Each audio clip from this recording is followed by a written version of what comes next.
Hey guys, welcome to another episode of Zach's Credit Card Guy. We've got a quick video this week. We're talking about a pretty interesting offer that's available on the Chase Freedom and the Chase Freedom Unlimited. So if you don't already have these cards in your wallet and you're interested in Chase, the quick version is the Chase Freedom is a 5% rotating category card. Most of the issuers have something similar to this, where every 3 months you get new quarters for bonus spending, where you get 5 times points on those categories and then 1% on everything else. That's the Chase Freedom.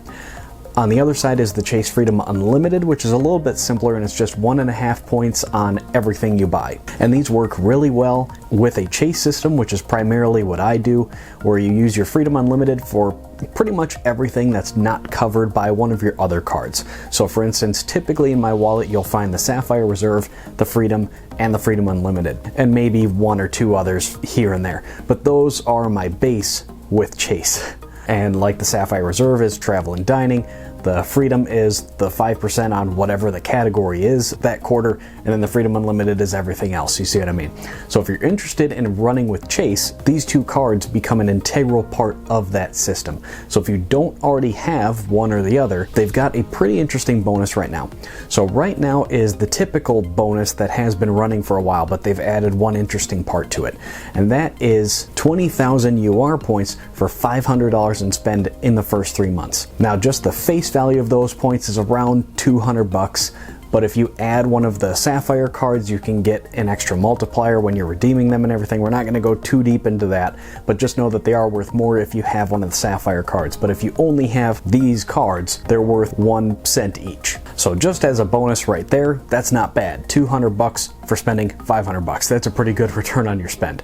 And again, these are long-term keeper cards. They have no annual fee or anything, so you can get them even if you're just going to get the bonus and keep them forever. There's no reason to ever cancel them. And these are the downgrade path cards for the Sapphire cards. Now the interesting part with this new bonus is that you'll also be getting 5% back on grocery store spend in your first 12 months of having the card.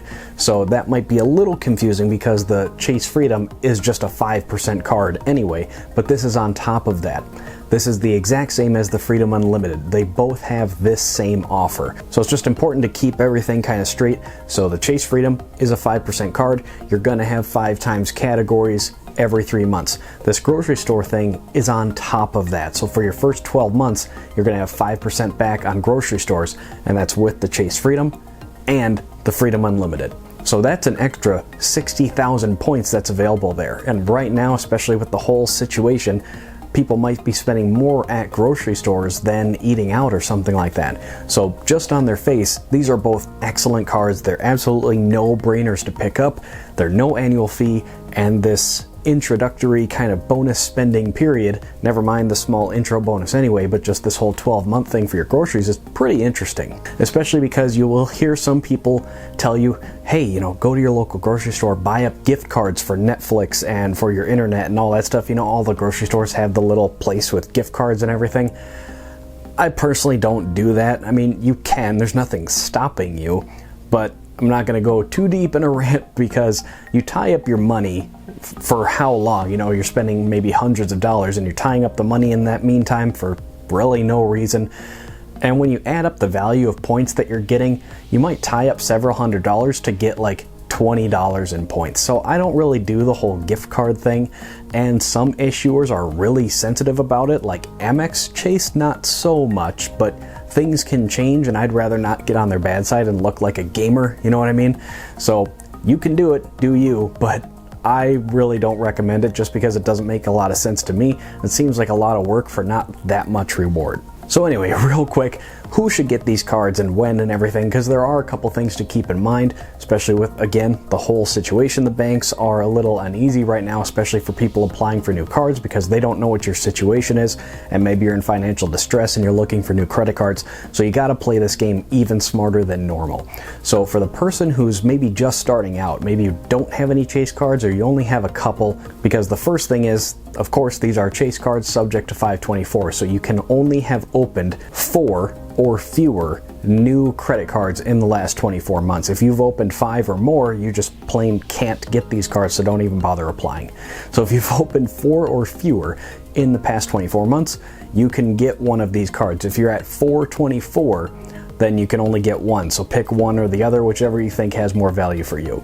So pick one. Again, if you're in that situation for 24, then you need to just pick the one that you want. If you're less than that, then it doesn't matter. So pick one, apply for it, and then I would recommend waiting at least 3 months before applying for the second one. Right now there's no end date for this new offer, and because they're targeting grocery store spend, I have a feeling that it's just because of the whole situation right now. So I don't think it's going away anytime soon, but there's no published expiration date for this, so there's no reason to run out and rush and get the second card. And again, if you keep applying rapid fire, especially with somebody like Chase, they might just shut you down and close all your accounts. So I would recommend waiting at least 3 months in between your applications. And me, I try to be a little bit more conservative anyway. I would maybe even recommend waiting like maybe 4, maybe 5 months. That's just me. That's how I play the game, because I don't want to get on their bad side. So that's the story for this week, guys. Just wanted to let you know about these pretty interesting offers on the Freedom Unlimited and the Freedom. Are you going to pick these up? Let everybody know down in the comments. I am going to have my referral links for these cards down in the description. I'm not sure if this offer is tied to the referral program or not, so I'm going to throw my links down there.